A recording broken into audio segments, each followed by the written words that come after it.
Hello, friends, and welcome back to Stories About Entitled People. Let's start with the story in which our OP just wanted to vote, and that's where it all started.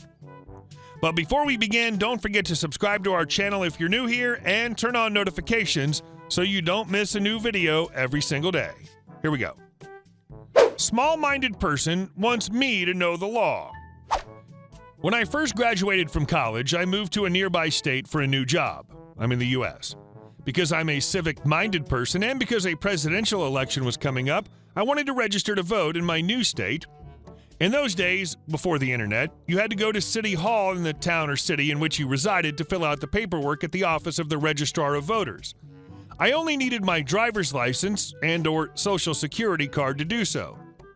The election came and went, and I voted, so all was fine. Or so I thought. About 2 weeks after the national presidential election, I received a phone call. It was the Registrar of Voters from the city in which I lived.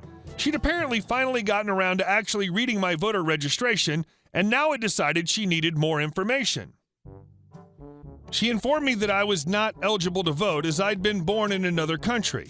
I explained to her that while I was indeed born in another country, I was born to two American parents and thus, by birth, was an American citizen. She paused, then told me I had to bring in my naturalization papers to show her.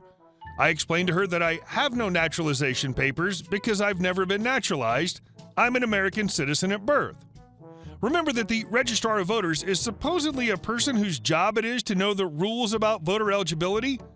She insisted that I needed naturalization papers. I reminded her that children born to American parents, only one is actually needed to be a citizen, are automatically American citizens.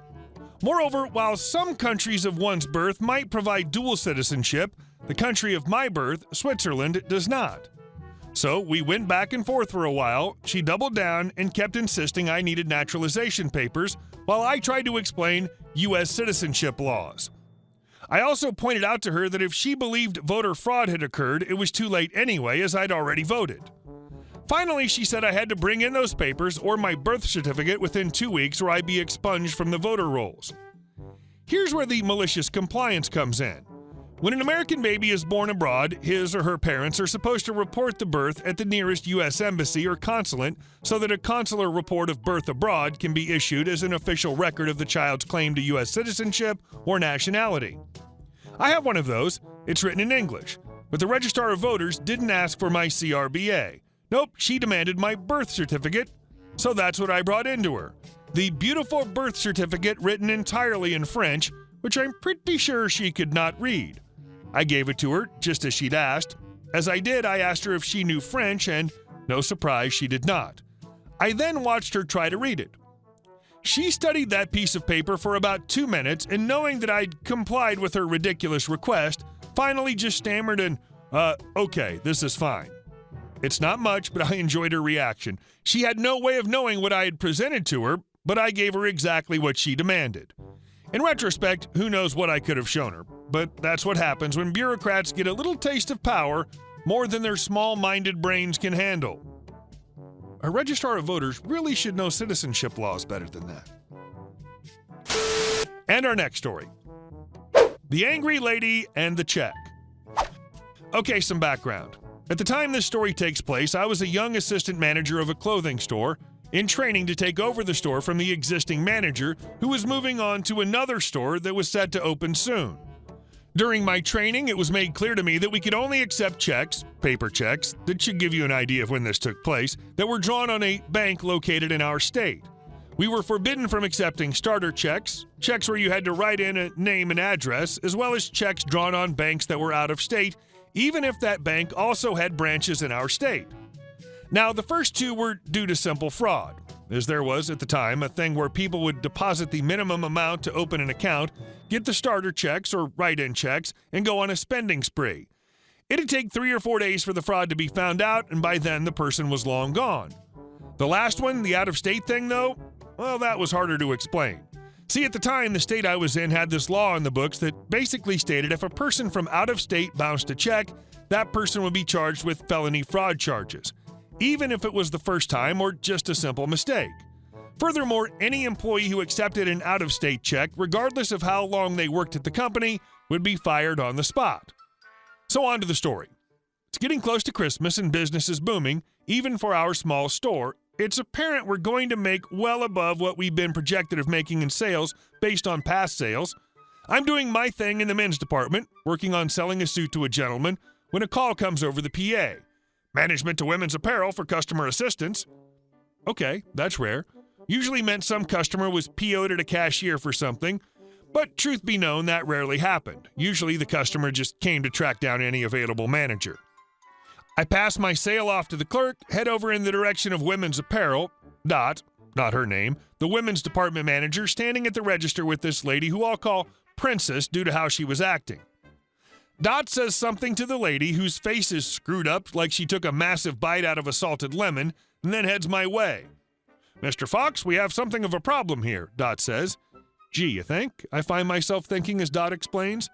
The lady in question had been shopping for Christmas gifts for her family and had pulled together close to $2,000 worth of various kinds of clothing, shoes, cologne, and perfume items. What's more, she'd asked to pay with a check. So you need me to verify it due to the amount, I asked? That was another weird thing with the store. Checks over $200 had to have management verification or approval to be used. It was more a formality than anything, and we tended to just check ID, then initial them before heading back to whatever we were doing. No, well, yes, but no. There's a problem, Dot says, and hands me the check. I glance down at it and see it's drawn on a Florida bank and inhale sharply. I glance back at the lady who's giving me a look that could kill, and back to Dot. So what do we do, Dot asks. I shrug and tell her that I'll handle things and approach the lady who gives me a look of pure distaste before crossing her arms expectantly. Well, Princess asks and then points, is my money good enough for you? It takes everything in my body not to just say no and walk away. Well, there's a problem with the check, I say as politely as I can. What do you mean there's a problem? Princess practically yells. Well, I hate to say this, but we can't accept this form of payment from you. I start. I don't finish it, though, as Princess yells, why the hell not? She then starts interrupting me every time I try to explain, before I get a good bit exasperated with her and say, would you please listen to me for a moment? I'm trying to explain the issue to you. It's not just a company policy. This is based on a state law. She looks ready to start in on another rant, and I take that pause as she draws in a breath to quickly explain, state law says that if I accept this and it fails to go through, regardless of the fact if it's just a communication error, your bank's closed for the day, they call for payment, or God forbid it bounces, then a felony warrant for interstate fraud will be taken out on you. You'll be arrested and charged. The penalty for that fine being about $50,000 and a minimum of 5 years in state prison. Well, my money's good, she spits at me, figuratively, not literally. Be that as it may, I can't accept this, I say, standing my ground. Well, Wally World does, she retorts. They're able to instantly draw from the bank account. We don't have that system here. It doesn't hurt that they have stores in your home state, and we do not. Do you have any other method of paying, I ask again, through mildly clenched teeth, as she's getting on my nerves at this point. Princess just points at the check. That's it, so either take it or I'll take my business elsewhere. I'm done with her at this point and turn to Dot. Go ahead and put that all in the back. We'll put it back on the shelves in the morning, I say, and hand her check back. From the shocked look on her face, it's apparent that she didn't expect me to actually stand my ground. Dot proceeds to grab up the items, doing as I instructed, while I hand Princess her check back. She just stands there looking like a fish out of water for a bit, then heads outside. I figure she was leaving. I was wrong. Probably 20 minutes pass when in comes a couple of police officers. They head over to speak with Dot, who calls management back to her department. As I approach, I see that Princess is there along with the officers. One of them approaches me and says that Princess had called them to report that I had stolen purchases she had made, taking them and putting them in the back after she'd already paid for them. The officers want my side of the story, which I gave within earshot of Princess. She ended up shooting herself in the foot about halfway through the officer talking to me as I was explaining the problem to him by screaming, "Tell him that he has to take my check. I want my purchases." The officer promptly turns on her and asks her to repeat that, and she does before he says, "I thought you said you'd already bought them." She blinks, realizing her mistake, but the damage is done. The cops are simply done with her. They instruct her to leave, making it very clear that everything I had previously said about the check was true, if oversimplified. She, however, refuses to leave, doubling down on the idea that that would force us to take her check. At this point, it's close to closing. I've got work to do, and this lady's giving me a pounding headache. I want her out of the store, pure and simple. So I opt to use one more thing from my arsenal. I turn to the officer and say, I don't want her in the store, and I don't want her ever coming back.